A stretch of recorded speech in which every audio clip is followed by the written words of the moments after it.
We're the only people that get to hear what goes on in our heads at 3 a.m. when everybody else is asleep. What would you like to hear?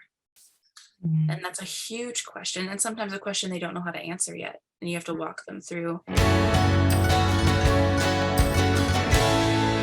What common challenges have you seen individuals face as they step into healing and in many ways start a new life? And I want to tie this into what you just said because it's not an easy decision because there are very real, substantial consequences that come from it. And again, I don't necessarily mean consequences always being negative. They can be good, they can be bad, they can just be hard. They could be Mhm. good and difficult, but it's not as simple as one may think who hasn't lived it themselves. Yeah, you have to be prepared, at least in my experience. And we warn our clients all the time that they are going to have to deconstruct what was built incorrectly.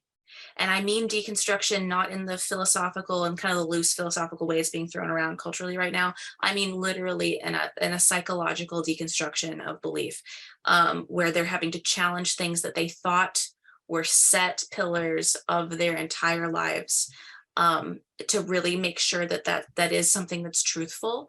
And the deconstruction process can lead to the intense bitterness, cynicism, depression.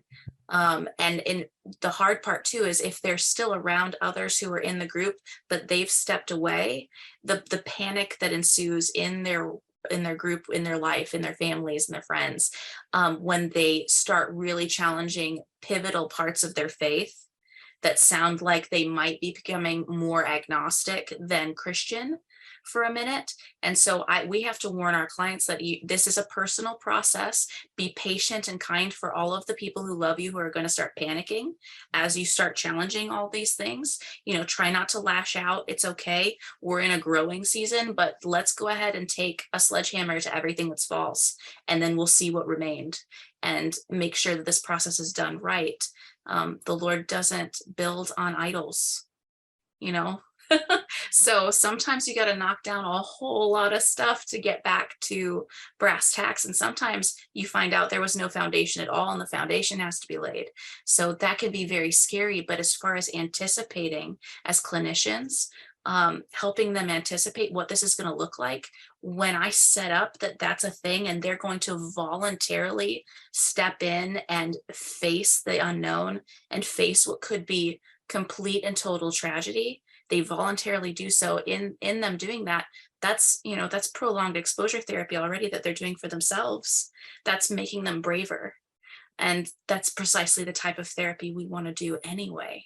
Mhm. So the anticipating, and making sure that the expectations are real, I think is really, really, really powerful. And it's playing the long game. Don't get me wrong, but that's the game you want to play here because you're dealing with truth. So they'll get there. The emotions on the way may get complicated, but that's okay. Mhm. Yes, it is absolutely a journey that takes time. Yeah. Yes. And I remember at one point I had a therapist who I'm so thankful for because it can be very challenging to find a qualified therapist in this area. Right. I'm not saying they don't exist. I'm talking to you right now. You No, exist. no, you're exactly right. The amount of therapy I have to Mhm. do to undo whatever the therapist before was doing. Yeah.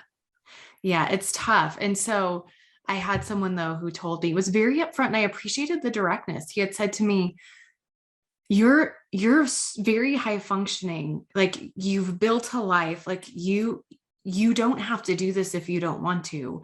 No one would ever know, so it's really about if you're fine or not. Hmm.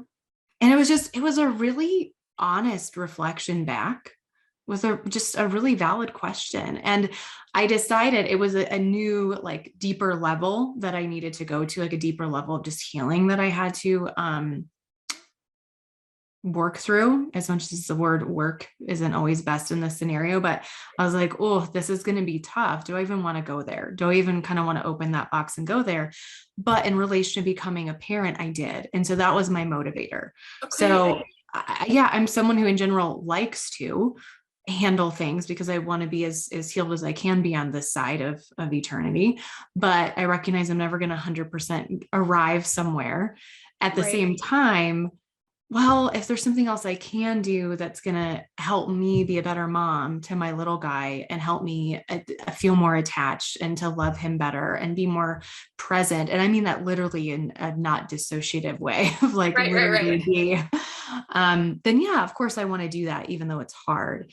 And those are really good questions for people to ask themselves. Something that I always ask is, what is the motivation? Like, what is your motivator? Knowing your why for this can be really powerful to write down and come back to, because there's going to be weeks where you just don't want to do it. And you can take those weeks off too. That's okay. But it's helpful to know when we are willingly going to go through something that's difficult, why we're choosing to do it to begin with.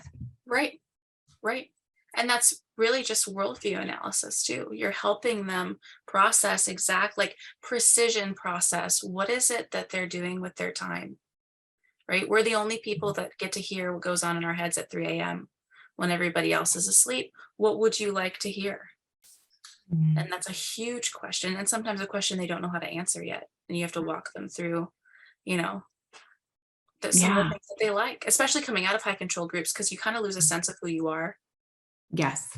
I've had a lovely moments. Remember the movie Runaway Bride with Hmm. Julia Roberts, where she Hmm. has to go figure out what kind of eggs she likes? Yes.